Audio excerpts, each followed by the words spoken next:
Look at my lovely ladies over here enjoying this nice spring day. Something about chickens, they're just kind of relaxing to watch. You know, they talk to each other and they just peck and scratch and dig. And that one over there, it's not dead.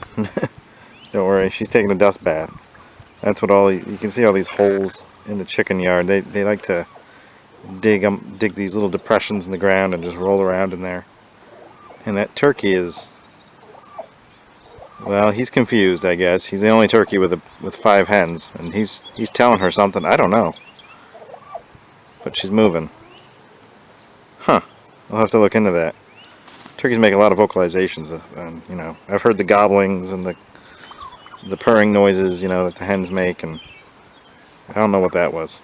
Either way, I mowed the lawn yesterday, so they got some grass clippings in there that they're digging around in and picking at. And yeah, just a shot of the birds. And I wish they wouldn't dig along the fence. That's their favorite spot to dig, but it used to be buried. Okay.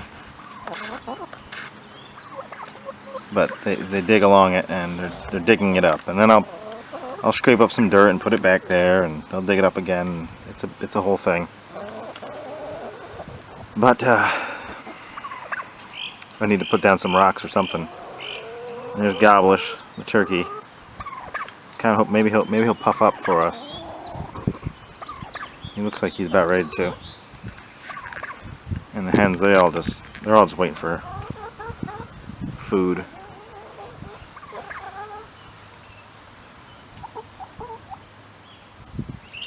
Go ahead, Gobblish. Show them what you got.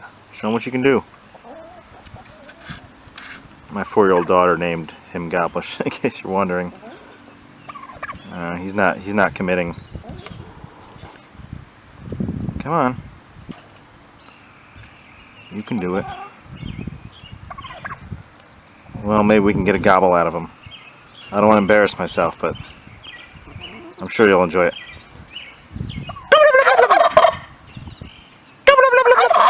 There we go.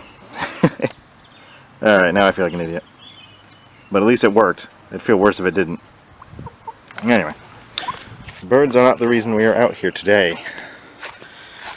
I am going to collect some reptile food. It's that wonderful time of the year where you don't have to get produce from the grocery store to feed your tortoises and lizards if you have herbivorous species, because there's a lot of wild stuff that you can pick for them in addition to grass. There's dandelions, of course, but also, to recently come to my attention, plantain, broadleaf plantain, is apparently an excellent food for tortoises, and there's a bunch of it growing right here. This is an old world species introduced to North America and pretty widely spread. So chances are you probably have some growing somewhere on your property if you have any kind of land. And it's a very nutritious food for humans and tortoises alike. So, I mean, here we go. You can eat it. Doesn't taste great, but tastes as good as any other leafy green, I guess. But I'll pick some of this for the tortoises. And of course you can grow plants too. You don't necessarily have to forage in the outdoors like I'm doing. I'm gonna look for some dandelions.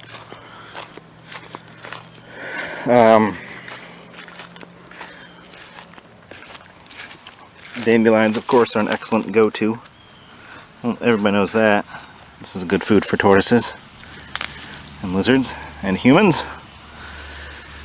And you know, I don't mow my lawn, obviously. I mean, I mow the front of it, but I don't mow the back.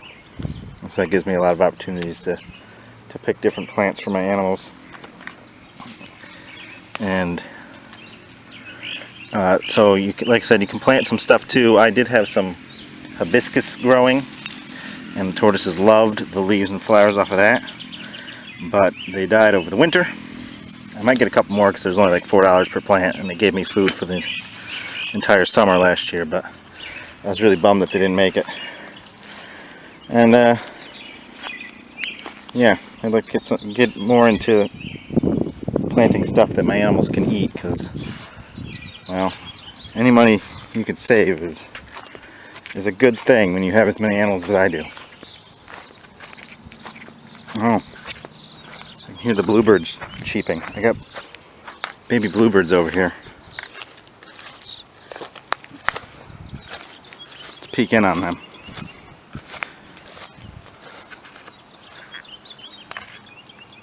They're close to fledging, so I don't want to spook them.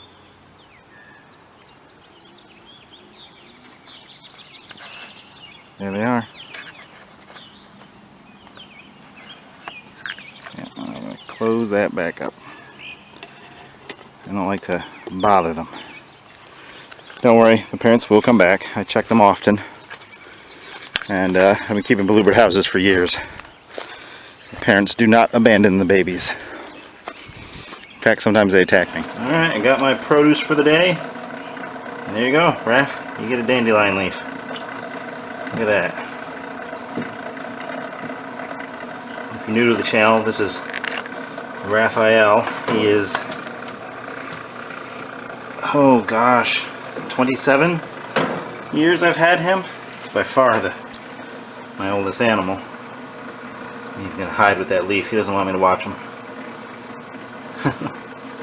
Afraid he might take it from him, I guess. I don't know. But there you go. There's one animal fed. Here are the Russians. These guys will be outside soon, which is good. Very good for them. And got some dandelion leaves for them. And give them some of these plantain, broadleaf plantain. There you go. Don't need to freak out about it.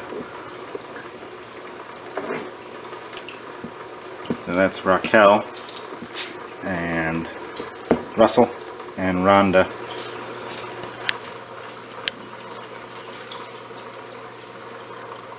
And check that out. Even bearded dragons will eat this stuff. So take advantage of it if you can. You keep reptiles and you got stuff growing in your yard. But disclaimer, do make sure you rinse off whatever it is that you pick in your yard. I'm not too worried about my yard because, as you saw, it's pretty overgrown. I obviously don't put anything on the ground. But still, it is best to rinse off anything you feed your animals. And also make sure that you can 100% identify anything you feed to your animal. If you're not certain what it is, it's better to not take the chance. But yeah, aside from that, I mean, you know, dandelions are certainly easy to identify. And as you can see,